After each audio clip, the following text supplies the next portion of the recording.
Fun to know. Hello and welcome, everyone.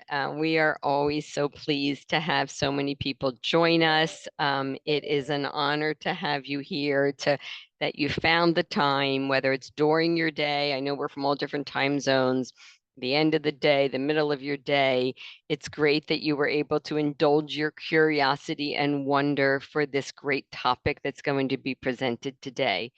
I am Leslie Esslinger, and I'm the Director of Education at Becker School Supplies. I am here along with our team who is in the background handling the chat and any other little things that come up during the session. We're just going to keep moving along. So we do a little value added during our webinars, and I always like to share one of our cards from our self-care and wellness set. So today's is detached from judgment. And it's just a really important reminder for all of us to remember that we're bombarded every day with negative thoughts. And if you can just try to stay in the present, acknowledge your thoughts, let them pass on by, be a little easy on yourself, and detach from judging yourself with all that negativity that comes upon us on a daily basis. So now to all those fun questions that you love to hear, the answers to: yes, you will receive a certificate of attendance. That will come through an email in the next couple of days. There will be a recording of this session. We have Rob in the background that always remembers to hit that record button, so we will have that available for you as well. Um, Anna has been kind enough to give us a number of great resources that you will be able to access at the end of the session. We will give you a link to do that, and we hope that you can stay tuned in till the end. We'll do a little quick evaluation. And now I would like to do a quick introduction of our presenter. So, as I've said before, sometimes we find gems right in our own backyard, and sometimes they're clear across the country. Anna joins us today from Southern California. We're always seeking new talent and fresh content for our webinars, and we're thrilled that we learned of Anna's inspired work with young children on art-related topics.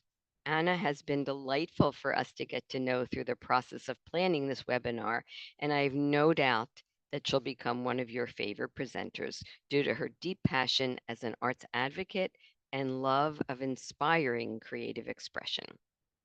Hard to believe she's been doing this work for over 40 years. Her spirit and enthusiasm is young at heart. At the end of the session, we'll tell you more about her upcoming book, Trauma Informed Art Activities for Early Childhood, and our January workshop when Anna will join us again. So please help give a warm Becker's welcome to Anna, and I'm going to turn off my slides and allow Anna to bring up hers. Welcome, Anna. Thank you. Thank you, Leslie. That was great. It's fun to hear somebody introduce you, and I have never heard that particular introduction. I love it. Thank you. I am going to pull up my slides in a moment, but I just wanted to say hello face to face, and then we'll be doing some hands-on through the workshop, as Leslie told you. So you'll quickly see the kinds of, we'll be repeating it again and again, the kinds of simple basic art materials that we hope you have available.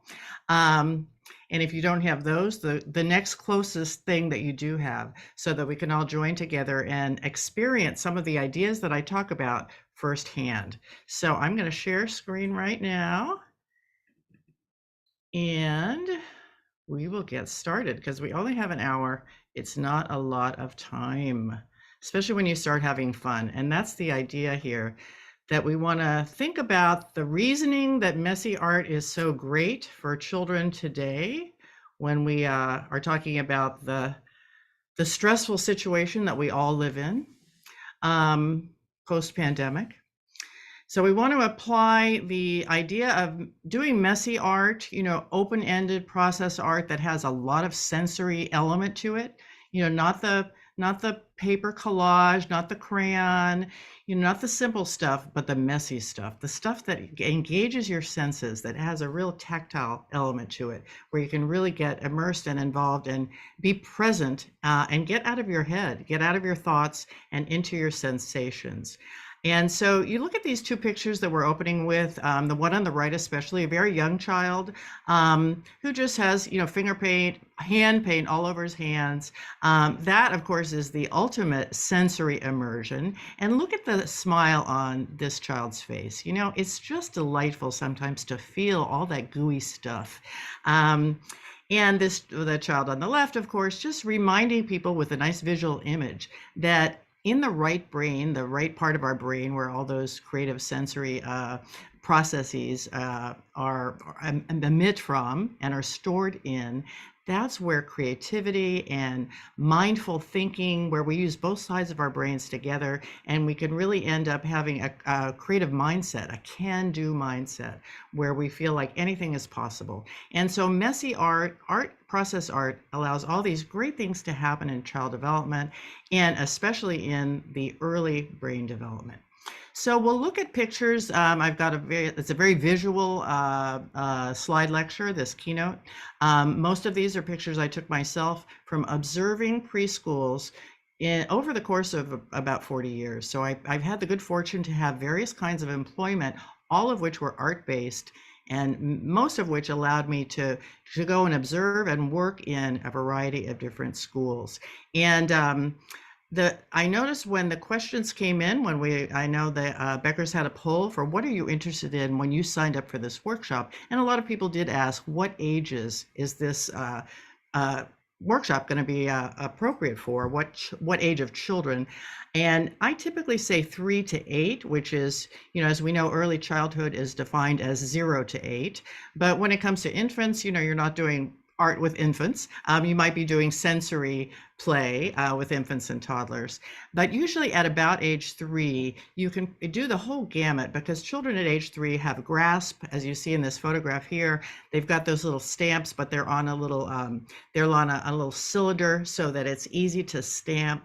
So even when you're working with 3s, finding things that are easy for them to manipulate so they can express themselves easily is the way to go. And this picture here, I love it. This was a group of 3-year-olds that I was working with, and they were making a rainforest book out of a paper bag. So these are grocery bags, and they were making little collective paper bags expressing the rainforest. So these are the same kinds of ideas that we're going to be talking about again and again as we continue to look at the slides. So here's a classroom of, again, 3-year-olds. I tend to take a lot of pictures in 3-year-olds, and I will tend to take the same idea. If I have an idea that I want to present at workshops, maybe a new idea or a new combination of ideas, a lot of times I'll test out those ideas, those process-oriented, discovery kinds of projects that maybe have a little bit of structure to them, but are mostly very open-ended. And so I'll usually test the same idea with 3s, 4s, and 5s.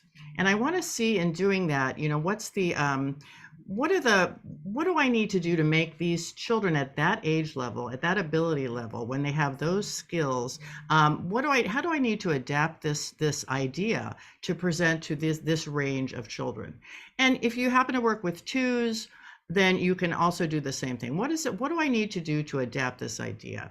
But if you do that kind of thinking and present creative, interesting art ideas, process-oriented art ideas to your children, over time, they will begin to see the value that you place on their self-expression, not projects that, some teachers are still doing cookie cutter crafts. Especially with the holidays coming up, people think, oh, the Thanksgiving, or the turkey, or the snowman. I can't wait to do the snowman. I can't wait to do the paper plate and make a tree out of it.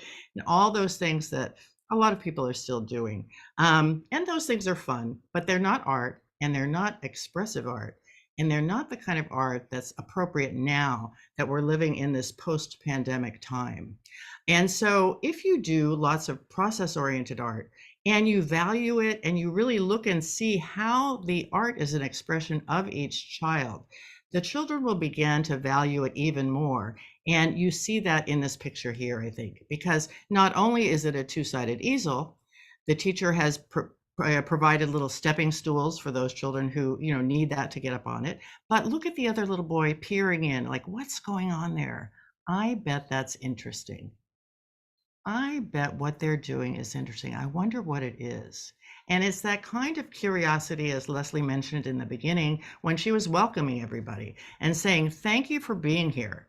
Thank you for having the curiosity to learn more about this topic of what art can be, because a lot of us didn't learn that in our training. So let's look here. So art connects the mind and body. That one thing alone, a lot of people kind of don't think about that. But it is a body. It's an expression of the body. You're doing things with your arms and your hands.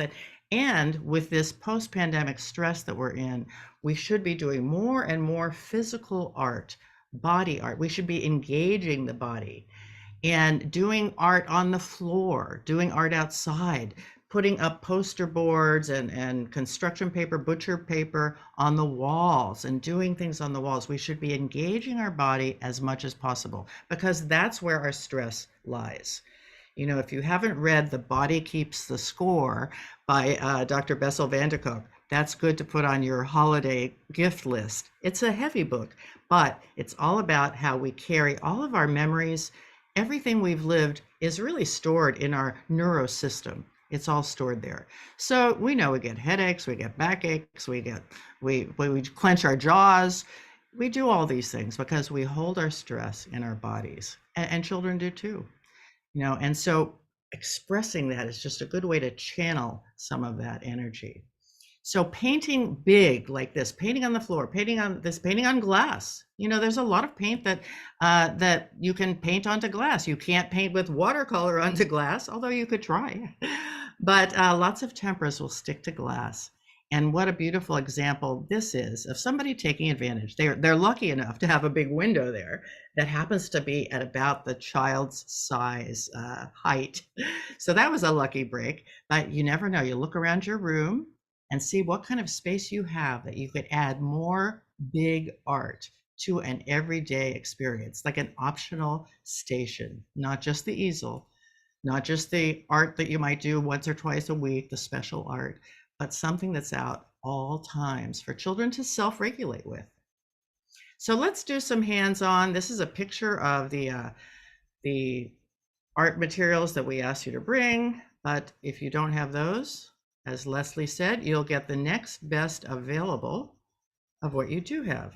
And I'm going to turn my screen down here and show you what I've got. So I've got a set of crayons. These happen to be a new box of crayons. Here's some crayons that I like to use, the old ones that I've taken the paper off of so I can use them on the side. I have some watercolors. Now I've treated myself to the set of 16. Most people will have a set of 8. That's typically what it comes in. But if you're at Office Depot or Target or Walmart or wherever you might shop, you can buy yourself a set of 16. They all carry that. Staples, they all carry this. And this is a particularly nice set to have. As for you over the holidays, you'll have some extra time. So it's a good time for you to have a little color. So I always recommend a set of 24 crayons and a set of 16 watercolors for personal use for you at home. So anyway, I'm going to start with the watercolors, and I'm going to show you when you're using these dry cake watercolors, you want to moisten them first before you start using them, because that's how you release the pigment. So if you're in a classroom and you can, teach children to run their watercolor strips under the sink, if you have a sink that they can reach, that's a nice way to begin to moisten them. But if you don't have a sink nearby, what I do is I just get my little jar of water, and you can follow along if you have all these materials. You'll take take a little rag. I've got paper towel here. And then I'm just going to drizzle a little bit of water on top of each of these paint cubes. These are just dried paint that will become much more like tempera paint once they start to moisten up. And it doesn't take very long, really just in the course of By the time I stop talking and start using them, they're going to have a lot more vibrancy to them. So now I'm going to set this down. Oops, actually, I think I'll keep it held up.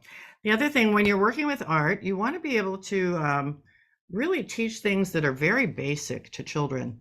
And you might not have gotten these things in your own training because most child development specialists don't have those.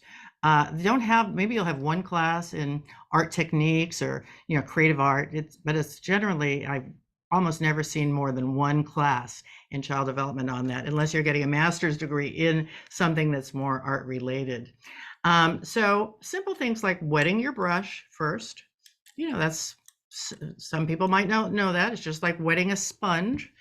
Wetting your watercolors, like I said first. And the other thing I like to recommend is that you take your watercolor and teach children to swirl quite a few times before they use the paint, because swirling will load your brush. It will load the bristles with that paint, and you'll get a much more vibrant color. Because when you get wishy-washy color from watercolor, which is what one risk you have from something like a dry watercolor cake. It's just kind of wishy-washy. Like you go into the red and you get kind of like a grayish pink, and it's like, ew, it's boring. It doesn't give you that good serve and return. So to avoid that, this is how to get around it. So what I'm going to do now is I'm going to do a loosen up with watercolor, and I have a little video to show you on that. But here, that's how I have prepped it. And I'm going to just tilt my screen down a moment and show you that what I'm going to do in the video is, instead of holding the brush down here, I'm going to hold it here at the very end, or this tip. I call it, I think this other end, I'm going to swirl it around, and I'm going to do very loose strokes. So I'm going to go back to the video, and you'll see, let's see, where am I going here? Here we go, share screen. And you can watch what's happening here and follow along. And if you don't have watercolor, you can try this with some of your markers. If you have crayons, if you have oil pastels, even if you have something that looks like this, which is just kind of like my pencil thing. Well, you have a lot of variety here. Try the markers, try the pens, here's a Sharpie highlighter. I've got a mechanical pencil. So try adapting whatever I'm showing you with the loose swirls. Try to do it with mark strokes instead of the brush. That way you can still engage in the process. So let's take a look. So I'd like to demonstrate for you how to make some of these loose collage papers by using sort of loose fluid strokes with your watercolor brush. And if you don't know how to do that, this is a chance for you to practice something new. If you've done it before, you'll perhaps just gain some more experience. And with everything, practice always, has a lot to offer. So what I'm going to do is I'm going to take these two brushes. I have one pointed brush and one squared off brush, which in children's programs usually called an easel brush and a watercolor brush. But they, of course, get very different line quality results. But what I'm going to do here, I'll start with a big easel brush. I'm going to saturate my paintbrush with a lot of the paint by swirling it for a little while in that color. And then I'm going to swirl it around, and watch how I'm holding the brush, not from down below near the bristles, which is typically what people would do when they're painting, but instead I'm holding it from the tip and swirling from my shoulder. So I'm getting nice organic, not controlled lines. That way you get something that usually looks more natural. And so now I'm going to switch brushes, go to this pointed one, and I'll switch colors. I'll do something that, will contrast as I'm building up kind of a visual field here. And so this is a smaller brush, so I can maybe make some tinier marks and just go any which way. You're basically doodling with paint. But again, the trick is to hold it at the tip and not even hold it very tight, kind of hold it loosely. And what you'll do when you start layering is get some interesting surprises happening, and some blending of color, and a really interesting looking piece of paper that you can collage with later. And so what you see here, in addition to the lines, is you see these little dots, the little splatters of paint. And one way to do that with a little bit of control uh, is to take your brush and hold it over your finger and just gently tap, tap, tap, tap, tap, tap. And that just gives you, here I'm going to tap a lot in this one area. So I'll get, almost looks like a spray bottle would have done it, or maybe even a, sometimes you can do this with the bristles of an old toothbrush. And so maybe I want some more larger dots, or maybe go back to my other paintbrush and just see what the difference is in your. Okay, so I am going to, let's, hold on, I'm going to stop sharing. And we'll go back to so you can see me, and go ahead and practice some of that in front of you. And let's see, we'll give you a little time. Usually I'll put a little music on. Leslie, can we open it up to gallery view where I can see people? Sure can. Let's Now, do I that. don't know if you'll be able to see people because of the webinar. Um, Mhm. cameras are Oh, yeah. cameras are turned off. I mean, Oh, I'm happy to show you mine. there we go. Okay, thank you. Leslie, I thought you said you didn't have paint. I don't have paint, but these quick sticks. Oh, you did that with there. Good for I you. did, and it really felt good. And I like that you kind of told me to work from the shoulder because yeah, that really kind of Uh, gave me a little different focus. yeah, good. So sorry, you only get to see my artwork. Well, at least there's that. So we'll give you a minute or so to enjoy that process. And then we're going to move on to something that's a little more focused, but that's always a good way to warm up. And, you know, watercolors are one of those materials because they are loose and they're wet. You know, we're going to be talking a lot about the difference in wet and loose materials versus dry materials like crayons. And we will, there are a lot of, you're going to be getting a copy of this. I just see a question popping up. Are we going to be able to get resources afterwards? And you have lots of handouts, and you know, I have lots of videos up on my website. A lot of these things I offer for you on my website or in handouts because I've been doing this for so long.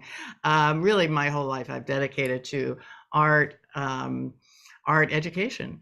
And so it's such a pleasure for me to share the resources that I've developed and learned from other people. I don't have a YouTube channel. I keep thinking I should. I have a LinkedIn channel, but I know that's not the same. I think I do have a YouTube channel that there's probably like 5 or 6 things on, but I haven't developed that yet.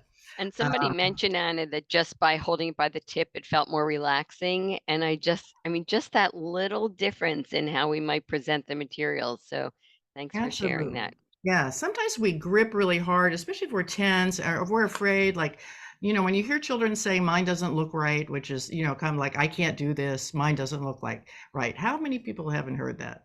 You know, it's like, you know, with the negativity of the world now and with all the, you know, the confusion that children have about what happened with what was that all about, the pandemic, the lockdown, what was that? You know, kids are afraid, they're clenched, everything's clenched. And if it's not clenched, it's exploding. You know, our energy level is just, we don't have that balance. You know, we don't have that balance in our nervous system. And so by giving children materials and just saying, you know, just use it loosely and giving them those kind of, like even using a crayon on the side so that you, let me just pull it down, crayons on the side when you tear off crayons, and how you can push, I'll do it with a dark one so you can see it. So you push, push, push. These kinds of, this gives you a completely different, it gives you a shape as opposed to a line. And we all know preschool is about, you know, language is all about lines and shapes, right? And so look at how we can fill in a shape by just creating, making a tool from our crayon that can do both lines and shapes just by using it on the side. And when you do have it on the side, you do have to push more because to get the crayon to show up, to get the pigment on the paper. And that gives you that range of motion.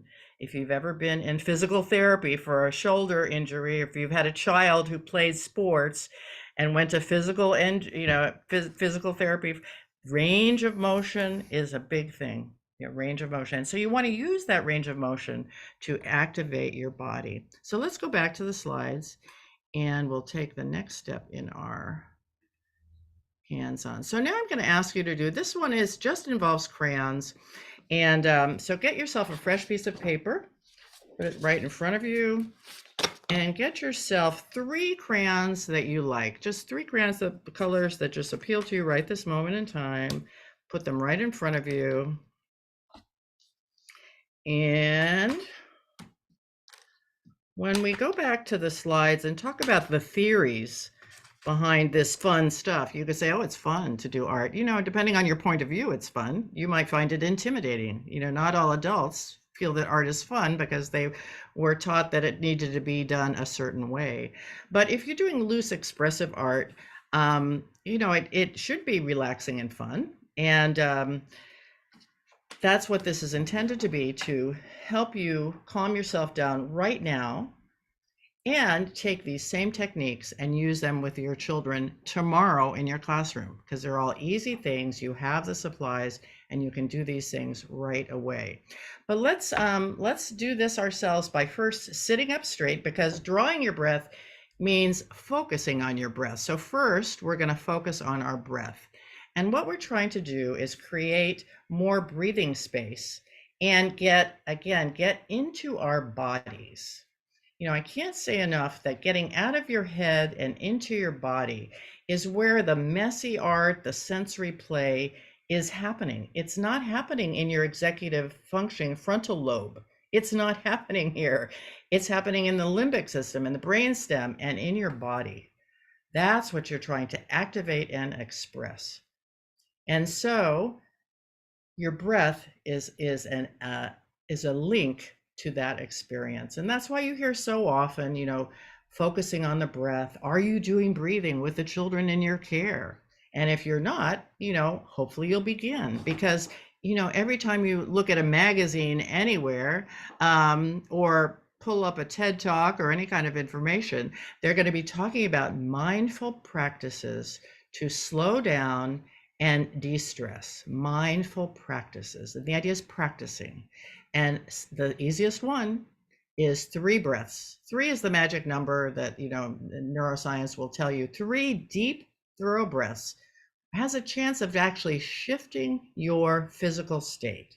Doesn't take long. 3 breaths. You can do more. You can do a 5-minute breathing exercise, but 3 to start is a really good way to go. So we'll draw 3 breaths together, and we're just going to go up. This is a little visual cue. A lot of times children like a visual cue. We all like a visual cue. And so what you want to do is roll your shoulders back a little bit. You want to get away from that slump that we do when we're sitting in front of our computers. So when your shoulders are back, your lungs can be open, your chest is open, and the air that you breathe has a chance of filtering throughout your bloodstream. So that's what you want to do. It's kind of like when you reboot your computer or you reboot your cell phone, you want to get all your systems working optimally. And by putting your shoulders back, the oxygen that you breathe in through those 3 deep breaths will have a chance of getting into your bloodstream because you're not slumped over, right? And so what we want to do is shoulders back, maybe roll them back a few times, all things that I'm sure you're doing with your children already, helping them relax their bodies, because we do carry so much stress in our bodies. Insomnia is kind of like the number one thing that you read about in health these days. We can't turn off our minds at night. We're so problem solving oriented, doing, problem solving, figuring it out. We need to turn off our minds and rest our bodies. So we'll take 3 deep breaths and follow my hand. You can do this if you want to, just to remind yourself. The kids do like this too. So you go up through the nose, breathing up through the nose. So those little hairs in your nose will filter things out. Up through the nose, hold it for a moment, and then breathe out through the mouth. So we'll go 1,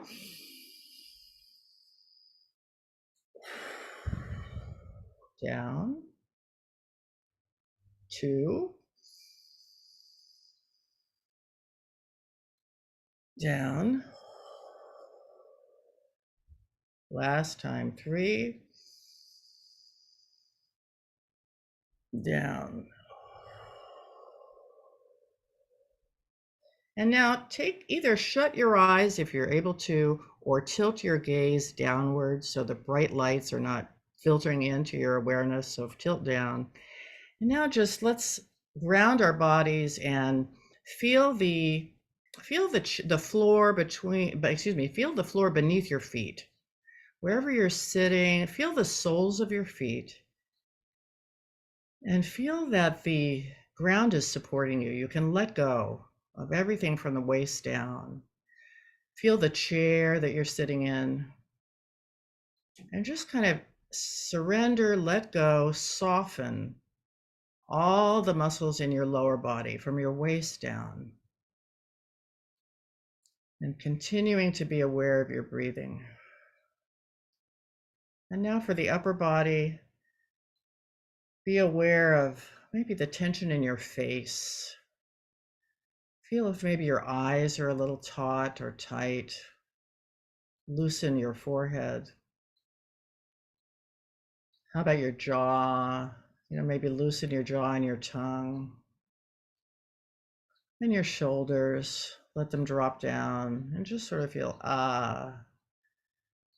your chair, your room, your environment, you're supported. So you don't have to be tense. You can give yourself more breathing space inside. And so now slowly open your eyes and take one of the colors that you want to, one of your 3 colors, take it in your hand. And now I want you to practice with me using your crayon. Now you see here, I would typically use a crayon like this with my wrist. But you've heard me say, I want you to go big. I want you to go large. I want you to engage your body.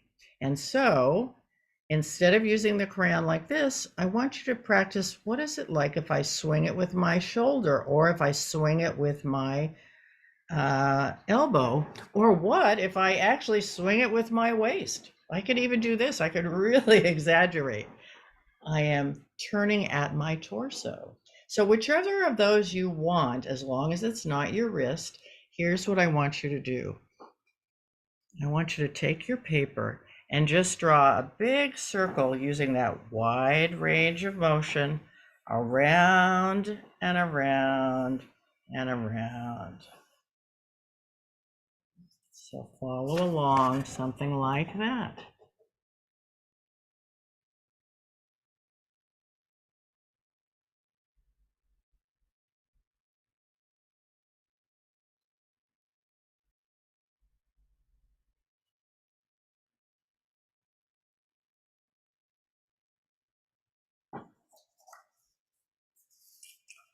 And now I'd like you to take a different color, and I want you to switch the crayon to your non-dominant hand.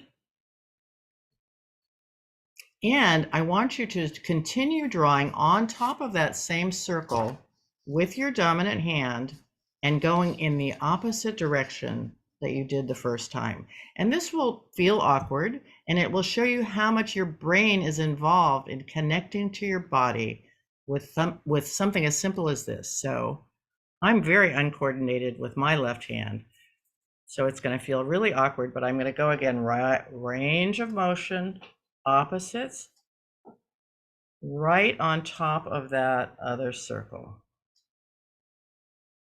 And my mind is really working hard to get this to go. But I did it.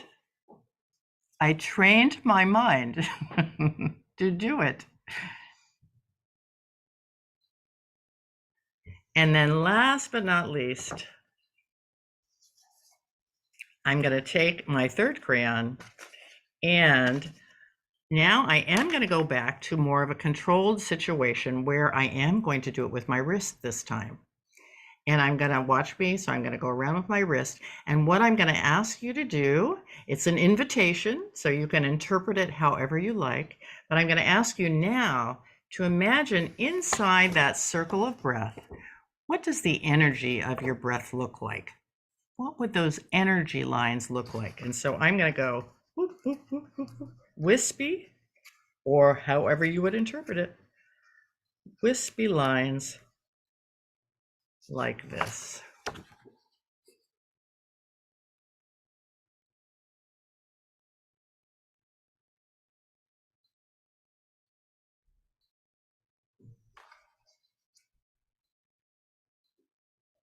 And then we're gonna go through here because I see time is going by quickly. Here's a picture that you can make as reference of, one of these that I did before.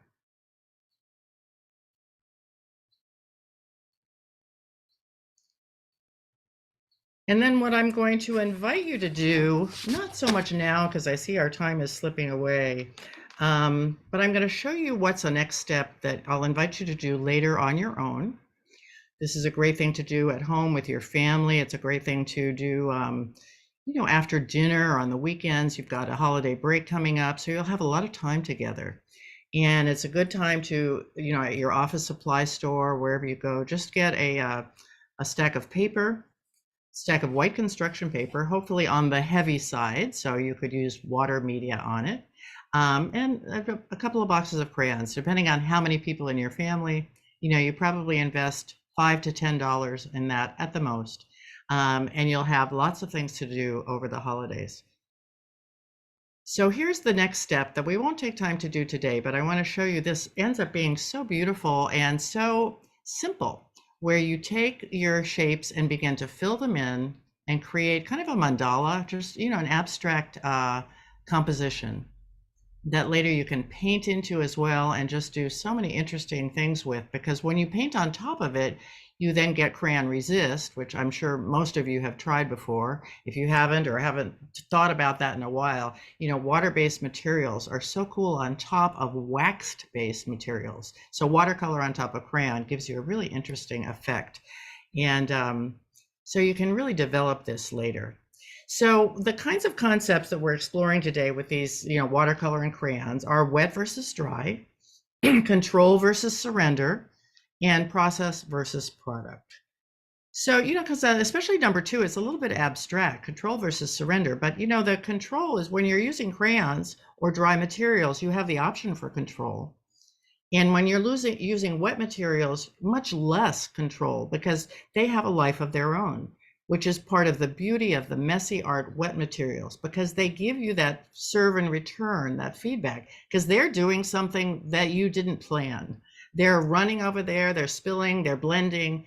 They do those magical things on their own. And then that gives you something new to think about. So you go places that you did not plan to go. And that is the beauty of the discovery. You go places you did not plan to go. Because, art should not be like, it shouldn't be paint by numbers or follow the instructions. You shouldn't know where you're going as you begin. Then it's really no fun. Then it's just a project. It's just a follow the directions process. It's not expression. So when you look at pictures like this refers back to that original slide that I showed you that had the paper bag book that they were doing the rainforest book with. So these were the pictures that they made first that they ended up gluing into the paper bag books. And these were pictures of the rain in the rainforest. This particular school had used the theme of the rainforest for that month, maybe even a couple of months. They really worked the rainforest. It was beautiful because all the classes used the rainforest theme, but they taught language, science, math, nature, multiculturalism. They taught it all through the rainforest because it's so rich. And so one day I went in there to do, to teach a class and see how those 3-year-olds responded. And I was like in heaven when I saw this picture. Because when you are observing your own classroom or observing anybody's classroom, sometimes magic happens. Sometimes it doesn't. But when magic happens, you think, oh, I want to remember that. And fortunately, I was able to take a picture of it. And I thought, well, why would I say magic is happening here? Well, they're using messy, loose materials. So there was a lot of discovery on the way. lots of cognitive skills being developed by how to use those dot markers. They used white crayons for the rain, and then they painted on top with foam paint and then dot markers. And so social, you can see how they're learning from each other. Emotional, you can the curiosity, and then the motor skills are obvious. So much is happening when things are when it's happening well, and when you use art, messy art, and you get away from the cookie cutter, follow the directions, teacher projects, the projects that are really all about the teacher or the parent. Children will begin to loosen up and do more, and that's what they need to be doing now, with the stress that we're all under. The children need to see that the art is for them to express who they are.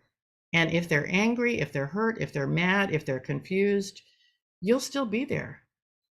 And you'll offer them opportunities to express who they really are. Who they really are. Because in many ways, all art is a self-portrait. And if it's a turkey or a snowman, it's not. And that's really not art. It's a holiday project. But art is really about the child. So getting back to the mind-body experience, you might want to just even ask yourself now, what is your body telling you? This is a quick seminar. It's the middle of the day here in California. You're towards the end of the day if you're on the East Coast, but I know we're from many different places. So whatever time of day it is now, you've taken the time to spend an hour here with us. And what does your body feel like right now? Because you want to stop and touch base with that again and again for yourself. You are the co-regulator in your class. They're all looking to you to help them calm down. And so stopping a moment and just checking in with your body is a good way to begin. I think this is a little video. I hope to run this. This is a great way of showing how engagement is so therapeutic.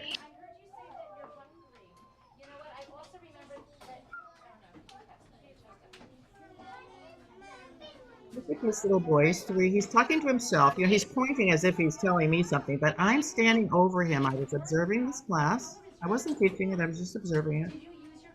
And they were painting apples. And look, he has no idea. I saw, oh, that guy, he seems like he's really interested. Let me go over there and stand and watch him. He had no idea I was there, no interest in me. He's so invested. And so I took out my camera. Now we have a phone. We have a camera with us at all times with our cell phones. So I just started videoing him, and he, even with me right there, he didn't notice. Why? Because he's in the flow. It's what for people who study art a lot, there's creativity has a word called flow. There's a lot written about that. It's when you lose yourself in the process. And you can lose yourself in cooking or gardening, or if you do embroidery or knitting or whatever it is, you lose yourself when time stands still.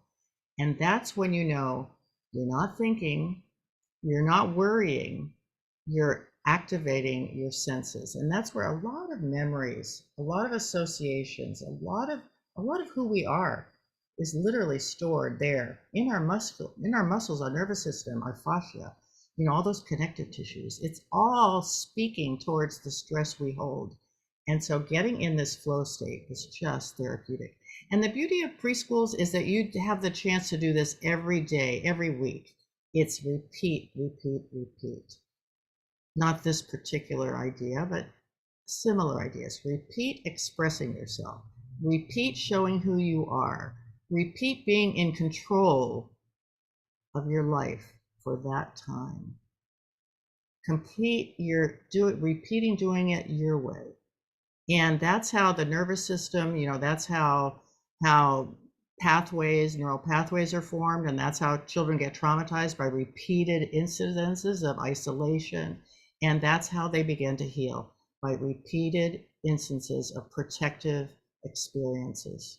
So the fact that you see them every day and can present them, maybe not every day, but as often as you can with these activities will heal.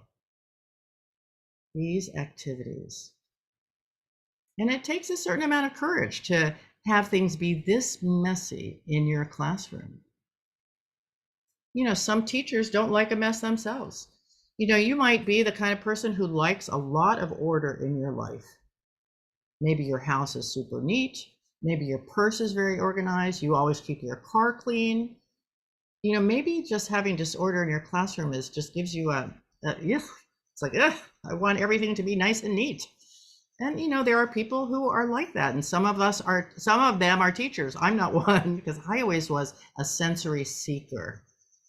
But some people are more sensory avoidant. And of course, there are special needs children and children on the spectrum. There's a whole lot of, developmental delays that cause children to actually be sensory adverse. So that's another whole topic. We're talking about the typically developing child here.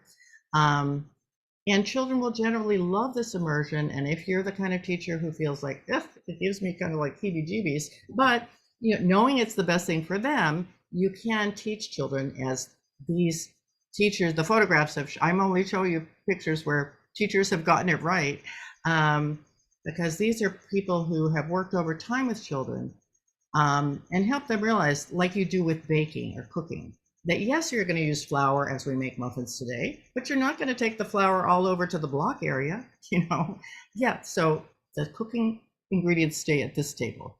When you do a science activity that involves, some kind of foaming thing, you're like, okay, but it stays here. And you can learn those basic, kind of the rules of containing mess. Children can learn those. And so they can have a mess just right here at the table. So slides like these I love because I like to have that bird's eye view of the brain and then the art. So you can kind of see, oh yeah, look at that, the brain and then the art. So here's a 2-year-old with liquid watercolor, the kind of liquid color that's very intensely colored that a lot of teachers won't bring out these days. There's a lot of kids out of control in the classroom post-pandemic. So a lot of people are going to be using cake watercolors, these dry kind, and not the wet ones until things get a little calmer. But, even with 2-year-olds, a lot of people might not do that. But given the right tray with a lip, see it's on foil, given the right prep and setup, you can do it. And then look at how the brain is really impacted. So here's, we don't have too much time here, but I know that these facts you've known all your life, well, I should say all your professional life. 90% of a child's brain is developed before 5, and these are great things for us to remember as we, try to, what would you say, is we're trying to increase the public's awareness of all the important work we do with young children. So the brain's child is ready for learning, but what I didn't know until I started doing all this research on early brain development, this is a fact you might know, but I didn't know. The children are born with all their brain cells. To me, that was a cool thing to know. But what happens is through engaged activity with the environment, the synapses are connected and the pathways are formed. So not only is new knowledge formed, but the brain's density is increased. So simple things like here, where on the left, this little girl is using a roller, not an easy thing to do for a young child. She's usually using some bubble wrap. She's supplying her own tempera paint in a little squeeze bottle. She's working very independently. And yet with all that messy stuff. She has a little egg carton, that she's pouring her paint into. It's quite a process. Look how engaged she is. And look at these children on the right, on some nice big, paper, spraying with color. And if you like to spray with color, usually even a 3-year-old can do the trigger spray. And especially if you get your trigger spray bottles at a what would you say, hardware store like Home Depot or something, they usually have very good trigger sprays at the top. The ones that are made for industrial use, they usually don't leak. But you can start by putting those in your water tray, or and have just kids spray with water, and then so they can get the trigger action down. If they spray on the concrete, it makes it dark. Water on concrete will make a mark. And so once they get that down, then later you can add a little color to the paint. So, we started with like, what's so great about art? Look at this boy with 2 fists. Kids will use 2 hands to paint quite often. And that's great. If you ever had any experience with occupational therapy and sensory integration. You know, a lot of kids who are on the spectrum or have delays are sent to a pediatric OT for assessments.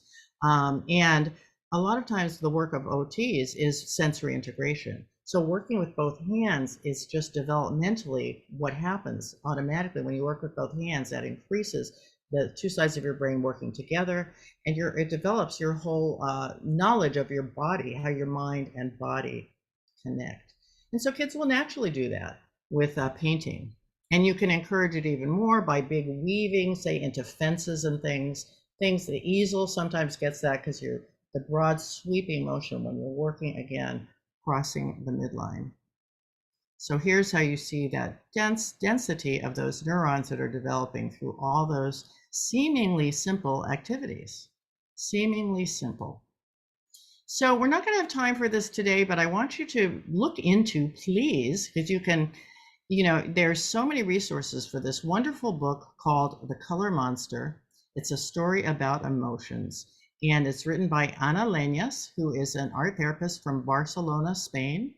So if you happen to work in a place that has bilingual Spanish, was originally written in Spanish, so it's available in Spanish and English. And it's just my favorite book that I have learned about since the pandemic. It's a way to deal with emotions and children's confusion about emotions. So sensory contact, we'll just kind of do a little recap here. I've got just a little more time, and then I'm going to put Leslie on. We'll do a wrap up. But again, as she said, we will be doing another one coming up soon that's a little more based on trauma, you know, focusing these ideas of sensory open-ended art and how you can use them to help children work through some of the issues that they're carrying as a result of the stress of the pandemic lockdown. So just to kind of recap, you know, these sensory contacts. Now, this one on the top left, you're not going to do that at a preschool. We know that. You know, that's just too much. But you can do these things at home. And the winter break is coming up, so you can do those things at home. The one on the bottom right, you might try. You know, those are the pipettes. And I thought this was a great idea that this teacher has put the plastic glitter into little, what do you call those? Salt shakers. Great idea. So here we have another one of those bird's eye views of a child painting gourds. And you know, it's fall, so I don't know where you are in the world, but where I am, gourds are everywhere. They are at the grocery store, they're at the dollar store, they're at Trader Joe's, everywhere, because it's fall. And they're fun to paint. They're all different sizes and shapes, and they're super cheap. And so here's a little 3-year-old painting, open-ended observational painting. And imagine there at the synapses, that the neuron there up the left, how much information is going on in her brain as she does that. So movement, as we find, the neuroscience has found that, you know, brain growth is movement dependent, and art gives you a million things to move around and play with that you can learn from. A million different things. You know, we've all painted with trucks. This is something good to have up in your room. Painting with the wheels of trucks with glitter paint and just leaving it out for a while so children can self-select. So when you have children throwing chairs, spitting at each other, which believe me, I hear a lot of, the things that you think you would see once in a while before COVID, but now you're seeing quite a lot of it. These are great ways for you to say, maybe it's time for you to go over to the card table and do some painting. And I'll end with this because this is fun. These are some kids that I worked with at a lab school for university. Let me just swing as hard as you can. I like it. Whoa. That's the way to do it. Yes, go for it. I love the little girl who repeats where she says, that's the way to do it. All right, so our time is up, and I'm gonna again invite you to come to our next one and then hand it over to Leslie for a wrap up. Wow. I learned so much, and I feel so badly that we kind of compressed the amount of time you had because I know there was just so much you had to share. Wow, Anna, I absolutely loved it. I love some of the terms you used, observational painting. I like that. I've never used that term. Just the idea that all art is self-expressive. Yeah, it's like a self-portrait, just so many great things. So thank you, thank you, thank you. I am going to put up a poll because I hope that people can hang in for just another couple minutes, and then we will try to answer some of the questions you might have. So let me just find my poll. Where did my poll go?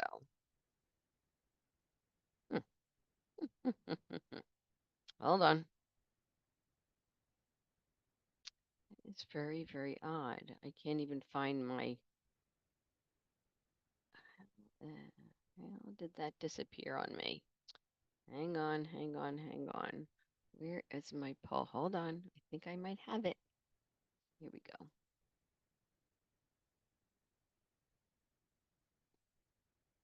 So I hope everybody's seeing this now. 3 quick questions. Please try to do it as quickly as you can so we don't waste any more time and we can get back to a few more precious moments with Anna and our wrap-up slides. How would you rate today's webinar? Was the information valuable and applicable to your work? And the last one is, would you recommend this webinar to others who teach or care for young children? Give you just another couple minutes. Thank you. I see everybody's jumping on it pretty quickly, which is great. Try to get to 80% participation. We're at 70. A few more people. They could just throw in your responses. We will know we'll get it. We're getting a quick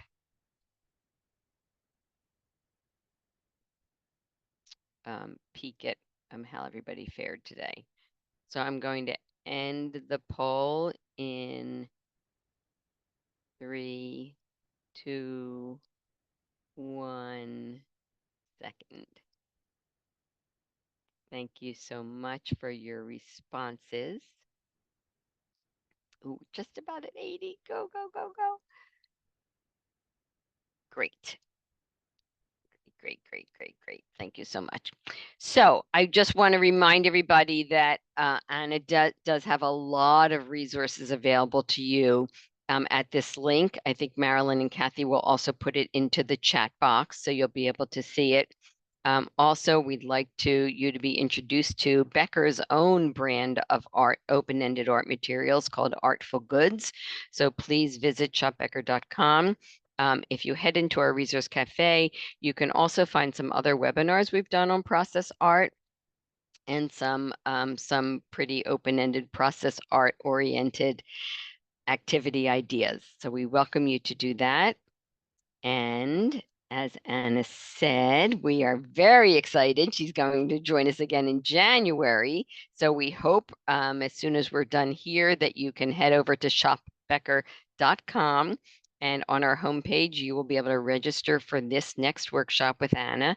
And I hope this is the first 2 of many to come, because I just think we have so much that we can gain from spending more time with Anna and all of her experience. Can't believe she has 40 years of experience. We don't believe that, do we? And very exciting is the new book that is coming out hopefully in January, and that book will be featured in the 2024 Becker's catalog, and it will also be at shopbecker.com on our website as soon as it is available. So hopefully in January, Anna will have a copy in her hands to show us, and we look forward to that. So I'm going to take a quick look and see if there's any questions that came up while we were chatting. Let's see. This is a beautiful question and a very important question. How do we get the teachers who prefer crafts to get excited about process art?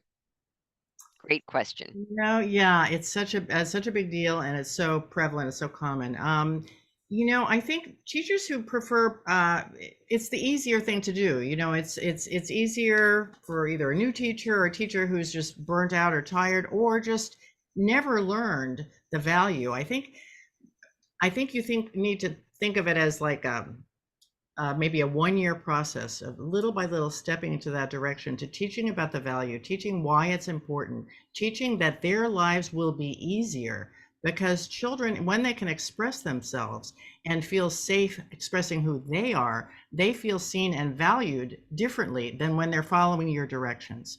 And so over time, the teachers' lives will be easier if they can make this mind shift. It's an attitude change. And, no attitude changes are easy because you've got a lifetime of habits of thinking that those cute things are art. And those cute things, because the parents like them, are what you should be doing. Or it's what you did growing up. And you've saved every single snowman you made. And your mother saved that snowman. And she kept it in a box. And you thought, I'm going to teach the snowman. Because everyone loves the snowman. And there's nothing wrong with the snowman, but let the babysitter do that or let the mom do it. You're the child development specialist. You're the person who knows child development.